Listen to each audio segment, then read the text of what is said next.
ಇವತ್ತು ನಮ್ಮೊಂದಿಗೆ ಕತೆ ಹೇಳೋದಿಕ್ಕೆ ನಮ್ಮ ಚಂದನ್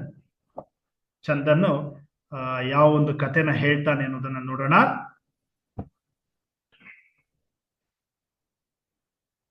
ಯಾವ ಒಂದು ನೀತಿ ಕತೆ ಹೇಳ್ತಾನೆ, ನಾವೆಲ್ಲ ಯಾವ ನೀತಿ ಕತೆ ಕೇಳ್ಬೋದು ಅಂತ. ಚಂದನ್ ಸರಿಯಾಗಿ ಇಟ್ಕೊ, ನೀನ್ ಪೂರ್ತಿ ಕಾಣಿಸ್ತಿಲ್ಲ, ಕಿಟಕಿ ಕಾಣಿಸ್ತಿದೆ, ನೀನ್ ಹಿಂದೆ ಬರೀ ಕಿಟಕಿನೇ ಕಾಣಿಸ್ತಿದೆ ನಿನ್ಗಿಂತ. ಸರಿಯಾಗಿ ಮೊಬೈಲ್ನ ಕರೆಕ್ಟ್ ಆಗಿ ನಿನ್ಗೆ ಇಟ್ಕೊ. Yes, correct.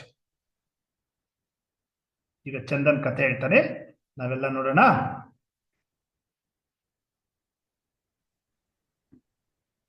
ಸರ್ ಸ್ಟಾರ್ಟ್ ಮಾಡ್ಲಾ? ಸ್ಟಾರ್ಟ್ ಮಾಡಪ್ಪ.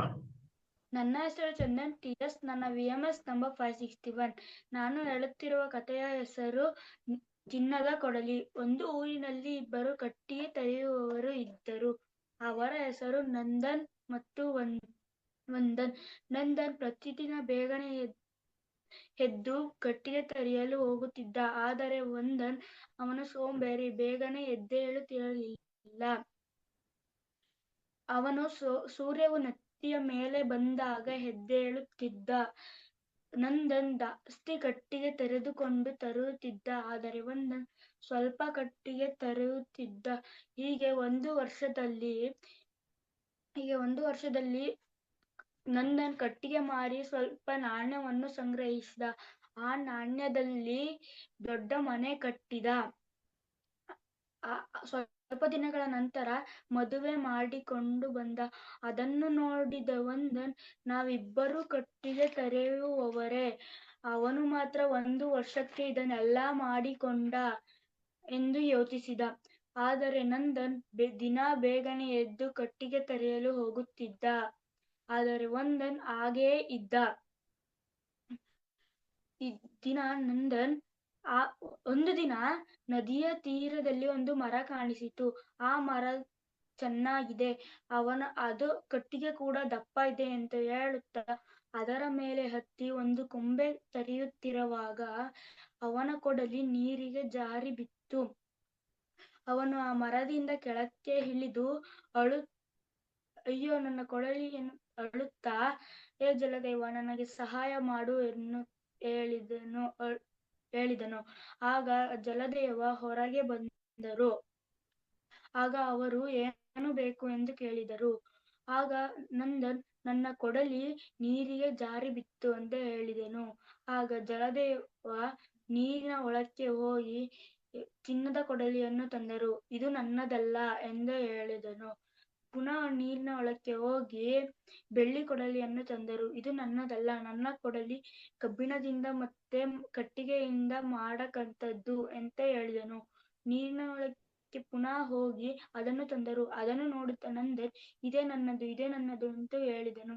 ಆಗ ಜಲದೇವ, ನಿನಗೆ ಅತಿ ಆಸೆ ಮತ್ತೆ ಸುಳ್ಳುತನ ಇಲ್ಲ, ತಕೋ, ಚಿನ್ನದ ಮತ್ತೆ ಬೆಳ್ಳಿ ಕೊಡಲಿಯನ್ನು ತಕೋ ಎಂದು ಕೊಟ್ಟರು. ಅದನ್ನು ತೆಗೆದುಕೊಂಡು ಹೋಗುತ್ತಿರುವಾಗ ವಂದನ್ ಅದನ್ನು ಗಮನಿಸಿದ.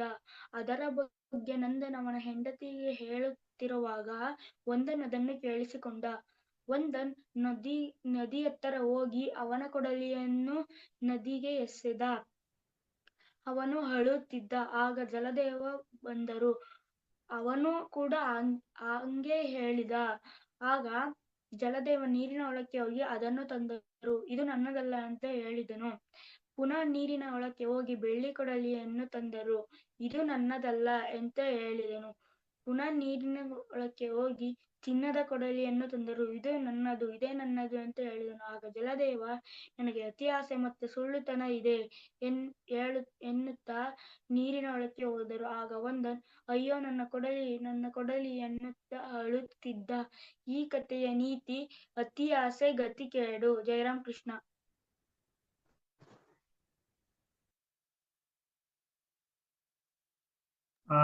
ಜಯರಾಮ್ ಕೃಷ್ಣ ಚಂದನ್, ಒಳ್ಳೆ ಕತೆ ಹೇಳಿದ್ಯಾ. ಇದು ಒಂಥರ ಇವೆಲ್ಲನೂ ಎವರ್ಗ್ರೀನ್ ಸ್ಟೋರಿ.